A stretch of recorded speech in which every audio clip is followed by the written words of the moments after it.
महात्मा बुद्ध के अनुसार इंसान जैसा सोचता है, उसकी सोच जैसी होती है वो वैसा ही बन जाता है। कोई मनुष्य बुरी सोच के साथ बोलता या काम करता है तो उसे कष्ट ही मिलता है। वहीं यदि कोई व्यक्ति शुद्ध विचारों के साथ बोलता या काम करता है तो उसे जीवन में खुशियां मिलती हैं। ये खुशी उसकी परछाई की तरह उसका साथ कभी नहीं छोड़ती है। स्वयं के मन को शांत करने पर समस्त बाधाओं का समाधान निकल आता है। भूतकाल को याद मत करो, भविष्य के बारे में मत सोचो, वर्तमान में जियो, यही खुश रहने का एकमात्र उपाय है। मंजिल तक पहुंचना भी जरूरी है, पर इससे भी जरूरी यह है कि यात्रा अच्छे से हो। आपको कभी नहीं देखना कि क्या किया जा चुका है, आपको हमेशा ये देखना है कि क्या किया जाना बाकी है। वही इंसान जो लोगों से प्रेम करते हैं वे संकटों से घिरे रहते हैं, और जो इंसान किसी से भी प्रेम नहीं करते उन्हें कोई संकट या कष्ट नहीं होते। वहम एक खतरनाक रोग है, वह हम लोगों को जुदा कर देता है। ये दो अच्छे मित्रों को बिछड़ने पर मजबूर कर देता है, किसी अच्छी रिश्तेदारी को बर्बाद कर देता है। शांति मन के भीतर से उत्पन्न होती है, इसको बाहर मत खोजो। सत्य की राह पर चलते हुए इंसान केवल दो भूल कर सकता है, या तो पूरा रास्ता तय नहीं कर पाता या फिर शुरुआत ही नहीं कर पाता। आप अपने क्रोध के लिए सजा नहीं पाओगे, आप अपने क्रोध के कारण सजा पाओगे। जिसने अपने मन को स्वयं के वश में कर लिया, उसकी जीत को दानव क्या देवता भी पराजय में नहीं बदल सकते हैं। शरीर और मन दोनों की सेहत का राज है कि जो बीत गया उसका देख ना करें। दुनिया हमेशा से बुराई और निंदा करने का बहाना ढूंढती। यही होता रहा है, यही होता है और यही होता रहेगा। क्रोध को बिना क्रोधित हुए जीतो, बुराई को अच्छाई से जीतो, कंजूसी को दरियादिली से जीतो और असत्य बोलने वाले को सत्य बोलकर जीतो। अगर समस्या का हल निकाला जा सकता है तो चिंता किस बात की, और अगर समस्या का हल नहीं निकलता है तो चिंता करने से कोई फायदा नहीं। जिस प्रकार ठोस चट्टान वायु से नहीं हिलती, ठीक उसी प्रकार एक बुद्धिमान इंसान बड़ाई या बुराई से विचलित नहीं होता। एक पल एक दिन बदल सकता है, एक दिन एक जिंदगी को बदल सकता है और एक जिंदगी पूरे संसार को बदल सकती है। वहम एक असाध्य रोग है जो मित्रता और रिश्तेदारी को दीमक की तरह खा जाती हैं। संसार के सभी जीवों के प्रति दया भाव रखो, चाहे वो अमीर हो या गरीब। सबके अपने अपने दुख और तकलीफें हैं, कुछ बहुत ज्यादा भोगते हैं और कुछ बहुत कम। प्रत्येक व्यक्ति अपनी सेहत या बीमारी का स्वयं निर्माता है। क्रोध को पाले रखना गर्म कोयले को किसी और पर फेंकने की नीयत से अपने हाथ में पकड़े रहने के समान है, इसमें आप स्वयं ही जलते हैं। अनुशासनहीन चित्त से अधिक चंचल और कुछ नहीं है, और अनुशासित चित्त से अधिक आज्ञाकारी और कुछ नहीं है। निष्क्रिय होना जीते जी मर जाना है, मेहनती होना विकसित जीवन की राह है। मूर्ख लोग निष्क्रिय होते हैं और बुद्धिमान लोग मेहनती। जिस तरह एक दीपक बिना आग के स्वयं नहीं जल सकता, ठीक उसी तरह एक मनुष्य आध्यात्मिक जीवन के बिना जिंदा नहीं रह सकता। कोई भी मनुष्य अपने कर्मों से महान बनता है, न कि जन्म से। अगर तुम किसी और के लिए दीप जलाएंगे तो वो आपकी राह को प्रकाशित करेगा। सारे गलत कार्य मन की कारण से होते हैं। यदि मन को वश में कर दिया जाए तो कुछ भी गलत नहीं होगा। अज्ञानी व्यक्ति की बताई राह पर चलने से जीवन में परेशानियां जरूर आएगी। सेहत सबसे बड़ा उपहार है, संतोष सबसे बड़ा धन है, वफादारी सबसे बड़ा रिश्ता है। कोई भी इंसान बहुत ज्यादा बोलते रहने से कुछ नहीं सीख पाता। समझदार मनुष्य वही कहलाता है जो कि धैर्य रखने वाला, क्रोध न करने वाला और निडर होता है।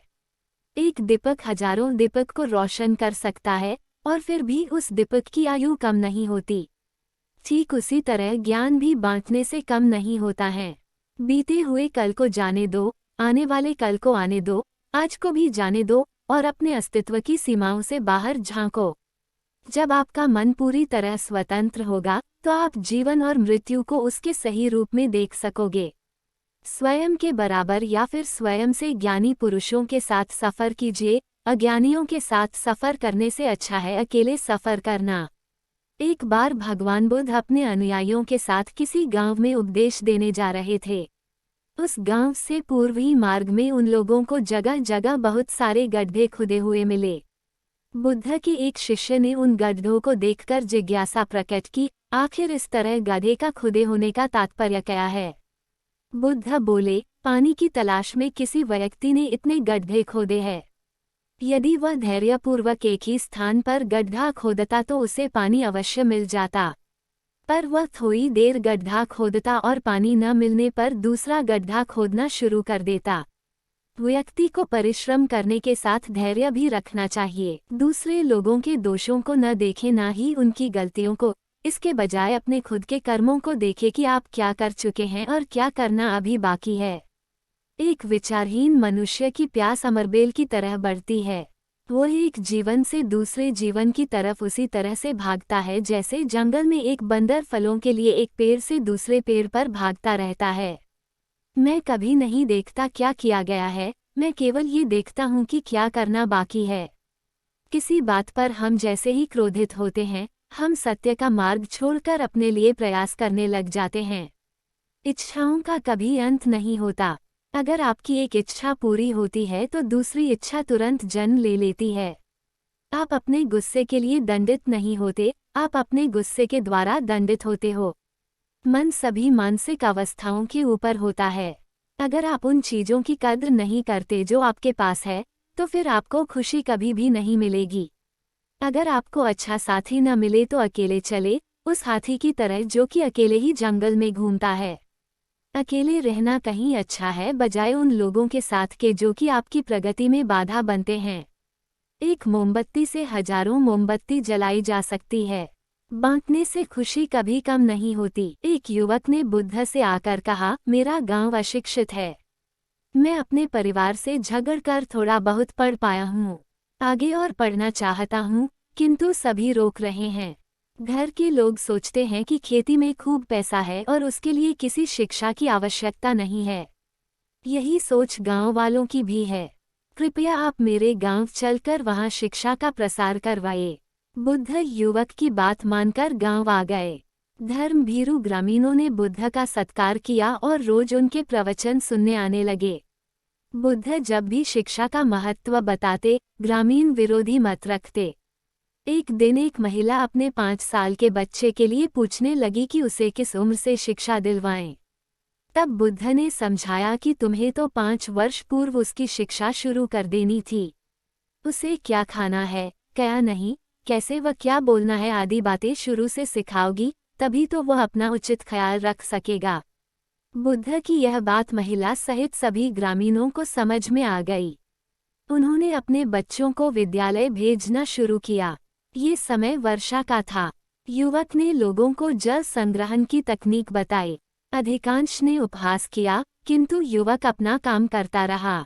बुद्ध का सहयोग प्राप्त था, इसलिए किसी ने उसका खुलकर विरोध नहीं किया। जब गर्मी में भीषण जल संकट के कारण फसलें सूखने लगी, तो युवक ने कुएं खुदवाए, जिनमें जल संग्रहण की तकनीक के कारण खूब पानी निकला। ग्रामीण अब शिक्षा का महत्व समझ चुके थे। धीरे धीरे संपूर्ण गांव शिक्षित हो गया। ज्ञान हर उम्र में अर्जित किया जा सकता है। यही ज्ञान हमें जीवन में आने वाली समस्याओं के समाधान की राह सुझाता है।